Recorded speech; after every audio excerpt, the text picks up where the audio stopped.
We've got Eddie Doyle in his EAA Team Super Cub, and he's going to line up. Now, this is pretty much a stock Super Cub that anybody can buy. It's a certified aircraft. Very little modifications other than what is available for certified aircraft. Very cool. Eddie Doyle from Manhattan, Kansas.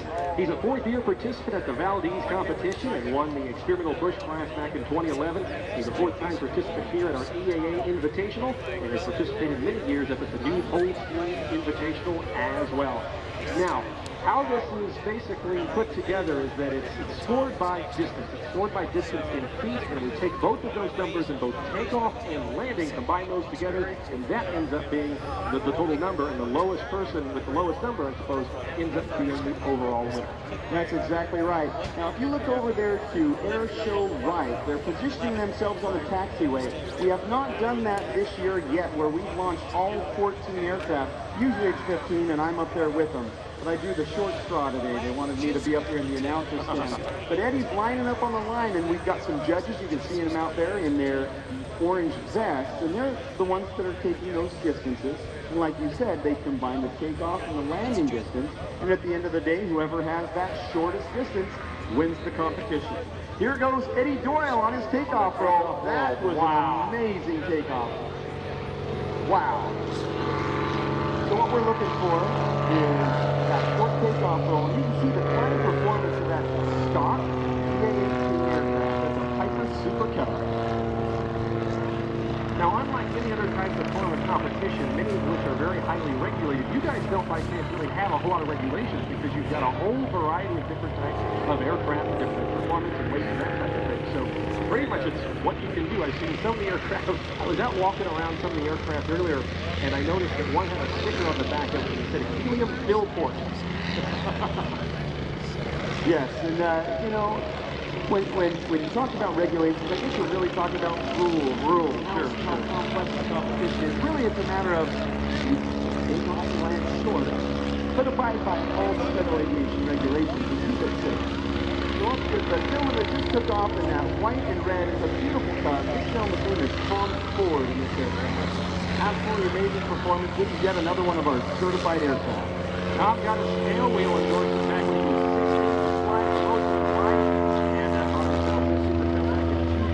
16, flies about 300 hours a year, flying all off airport. Absolutely, and just took off my close buddy Kevin Quinn. You can find him all over social media. If you're on Instagram, follow @STOL Pilot. He's one of the flying champions. Absolutely fantastic. They're lining them up. Now what they're going to do is fly a giant rectangular pattern, get all 14 aircraft in the air, and then we'll start to see some landings. Very cool. All right, this is a wonderful aircraft. This is a Ram built by Hal Stockton, this white aircraft that just took off. He's actually in second place this week with his very extreme short takeoff landings. He's the lightest aircraft that will be performing the STOL demonstration today. You got some interesting nose art up front. It says the lawnmower 2. I asked Hal why he called this the lawnmower. He says, well, it sounds like a lawnmower. It uses fuel like a lawnmower. So I said, okay. Absolutely. And now up Trent Palmer. Well, if you see him on YouTube making spectacular cinematic videos, follow Trent Palmer on YouTube in the Freedom Fox, the red, white, and blue kit box. Rotax engine, 110 horsepower. A little bit of lower power than some of the others out here today. Yeah, Trent just had an engine out about 2.5, 3 weeks ago. So he's actually running a loaner engine, a little lower horsepower than he's used to in that kit box. Up in this beautiful Super Cub is Greg Swindle in that brown and black Super Cub. I can't quite see that piece of fish behind you. Who's up next? Let's see. Oh, we've got Steve Henry. There's Steve Henry, and he's been putting down some magnificent numbers over at our Invitational the past couple of days. Steve Henry is the current champion of the STOL demonstration at Oshkosh. We call it a demonstration, but I got to tell you, between us, the Flying Cowboys, it is always a competition. It's all a competition. I think we put down a number earlier this week, somewhere in the ballpark range of 59 feet on takeoff. And that was on a day with very little wind, very calm conditions. When you have a little bit of a wind, we really shorten out.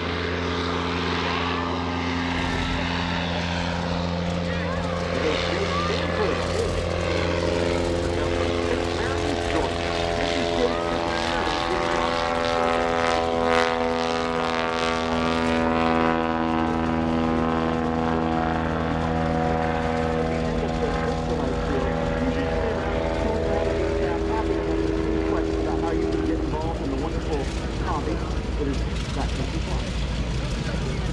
We're not in competition mode. James says the airplane serves as a family dirt bike /campus/college. Provide access to the southeast low country. Campus picture of Riley Kennedy. This time, beautiful takeoff by Riley Kennedy. Now CC Bogart from South Africa. Yeah, he's a very interesting fellow indeed. He's a well-known aviator down in South Africa. Goes to teaches STOL flying, so if you're interested in learning how to do something like this, your airplane, he's got a great place down there in Boston, there. It's great instruction. He's going to wrote the book on bush and mountain flying. And when CC found out I was going to be announcing today, he actually asked me to mention that that is a stock, bone stock 170. No extra horsepower, nothing. All right, now we've got Jim Peterson on his takeoff over another section. He's the hometown boy. He's from Oregon, Wisconsin. He's the award for flying the shortest distance to be here with us tonight. It's almost 47 miles. All right. But you can't figure it out until there's the total number. This is a unique thing. We call this one the Cessna Cup. Now, it's really just a Cessna 150 aircraft. All this experimental aircraft is built in South Carolina. Quick finish from South Dakota. Now, this is owned by us. We almost missed it. Mike Haney in Draco, the 680 horsepower, 56 power wheel guy. I put away for half a second. It's already 500. That guy was long, so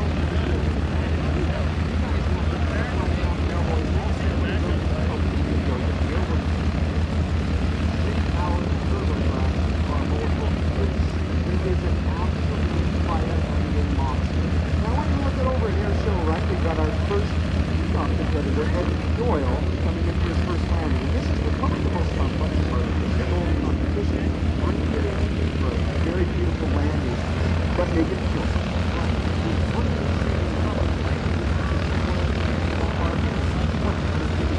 Eddie Doyle, he's been around 150 feet.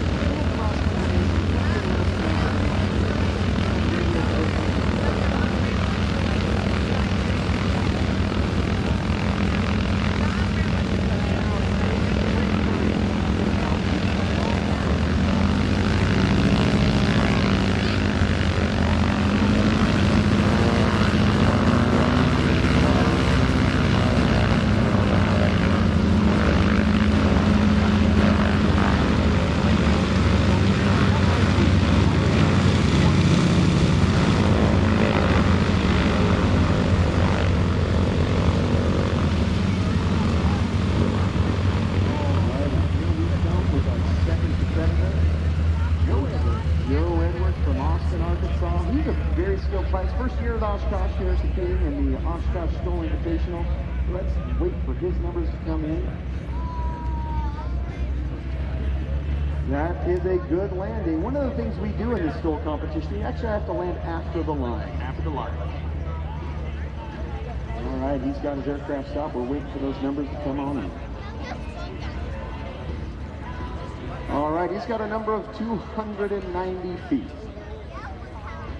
And up next, if I remember right, we're looking at Tom Ford there. Tom Ford, indeed, in his Super Cub, making his way on in. He's from St. Louis, New Hampshire. Now, Tom just completely did a restoration project on this Super Cub. It's absolutely gorgeous. He's an EAA, has his own maintenance facility there, and he does a fantastic job. So if you have a Super Cub, feel free to talk about Super Cubs with Tom Ford. For sure. Wow, Watch him hold the tail out. Look at short. that. Wow.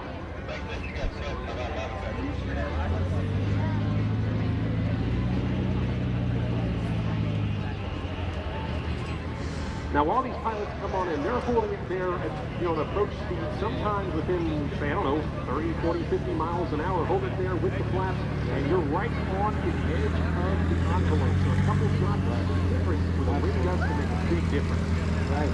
Up next, we've got Kevin Quinn in his beautiful Carbon Cub aircraft. He's actually running an experimental fuel today, with Fuels providing his fuel today. Very cool. They have a new 102 no-lead fuel that they have given us to run in that carbon track today?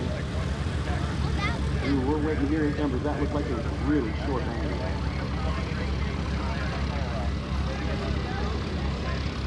Waiting word from our judge.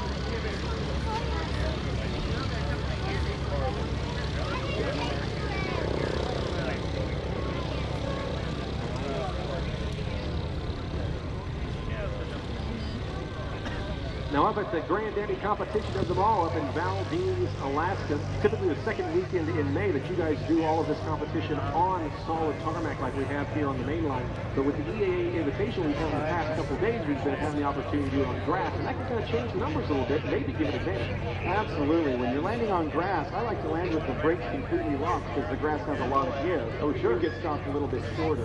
You have to be a little more careful with the big tires on the asphalt because they tend to grip, and if you get a little bit of side load, it might flip you around a little bit. Hal Stockman just put in a fantastic landing there. And Trent Palmer and Freedom Fox just put in a wonderful sport landing. Wow.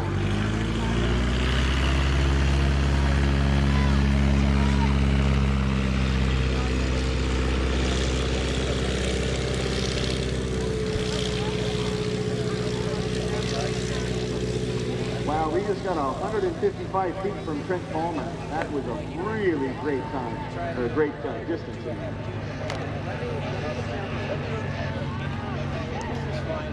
All right, Greg Swindle just came in for a landing. These aircraft are coming in really fast. This is as good as it gets as far as STOL competition timing. 158 for Greg Swindle. 158 feet. That's shorter than my driveway home. Absolutely. Now this is Steve Henry in his Highlander aircraft. He is obviously really short. Wow, that was a fantastic landing. I bet that's someone on the team. I hope so. Listening. 105 feet. Pretty close. That is a fantastic number for Steve Henry in these conditions.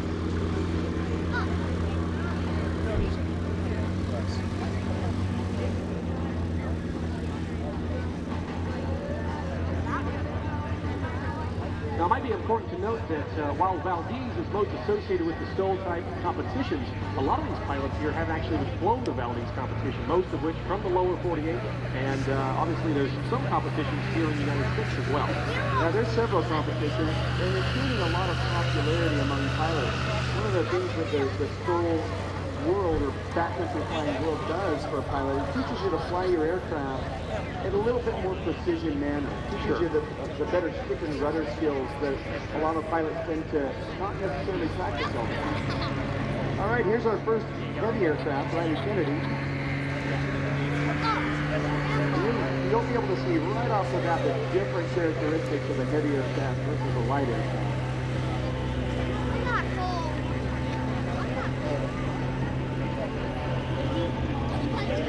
All right, that's a great landing for Riley, and here comes CC Pocock. CC bringing in his stock Cessna 170 aircraft, only 145 horsepower on board. He can perform up close to a lot of the other guys out here.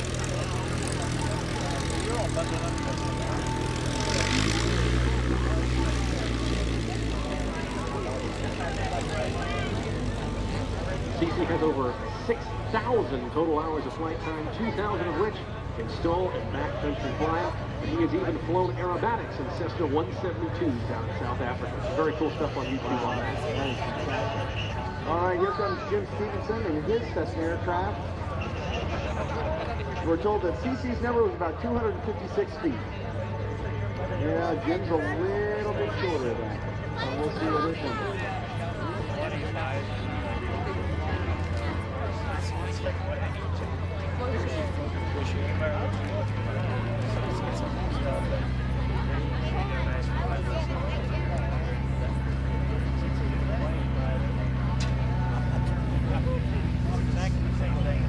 All right, the Cessna Cub has just come onto the ground. Awesome, that was a fantastic landing. Now this next aircraft is Mike Patey's Draco, the 680 horsepower Wilga monster. Now when he touches the ground, watch, he actually has thrust reversing on this. It is absolutely unbelievable. Is that legal in the competition? Absolutely, everything's legal in the competition. Here he goes, he's on the ground. Look, wow, look at that. That's what that's a 3,000-pound airplane. That's probably about 100 feet. 100 feet? Unbelievable. Waiting for the judges.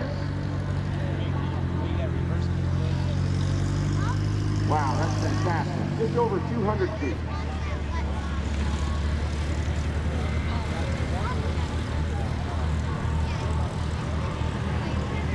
Well, as we get all of our aircraft recovered, Mike Payne give you a good little spin around there on the runway.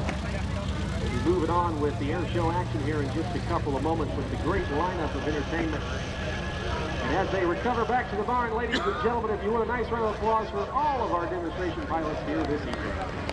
In the flyhouse, which has 180 horsepower, weighing in right 2,500 pounds. You get somewhere close to probably a 1-to-1 thrust ratio. And it's absolutely unbelievable. We took about 4.5, 5 months to actually complete the project, the modifications on Draco. About 1.5 years in the planning of that, though. Yeah. But it is beyond our expectations. It's performing flawlessly. I mean, from an airplane that just over a week ago was still in the shop to go to certification and then bringing it to Oshkosh is just a feat. You can find the build videos if you go on YouTube and search for Mike Payne's Draco. You can find all the build videos. He's published it all. Very cool. Everybody can follow all the work and the craftsmanship and the engineering that's gone into it. Now, like I mentioned earlier, we had the chance to have that aircraft airworthy just last week. So you guys haven't even taken it out in the bush yet. You know, we've taken it on a few sandbars and some grass strips, but we really have not had a lot of fun with it. And I got to tell you, we are like chomping at the bit. Kids in a candy store were so excited to get that thing back home to Utah and play in our playground. Oh, you bet. Well, it looks like we're about to bring in Eddie Doyle, the first of our flights, as they come on in. All right. That is a good landing by Eddie Doyle. I went over to another camp. Was it the Leipzig one? Okay. No, I understand. He's a guy from everywhere around here. I get it. I'm just a small pebble. That's a 288-foot roll for Eddie Doyle. Come on, screen. Look at him flipping. Joe Edwards coming in nice and high. You saw the aircraft kind of slip to the side there. He's got to lose a little bit of altitude without gaining a lot of airspeed, and those shots just got worked. That's what happens in the backcountry. Sometimes the conditions don't work out, or that's right, you make a little mistake and you might need to come in. These aircraft are specialized aircraft. They're designed to take punishment landing over rocks. This type of experience running on a runway is just super easy for a lot of these guys. Oh, sure, totally. Riverbeds, obstacles, and all that. Absolutely. Right. That's a fantastic landing with Tom Ford right there. That's nice and short. All right. 226 feet for Tom Ford.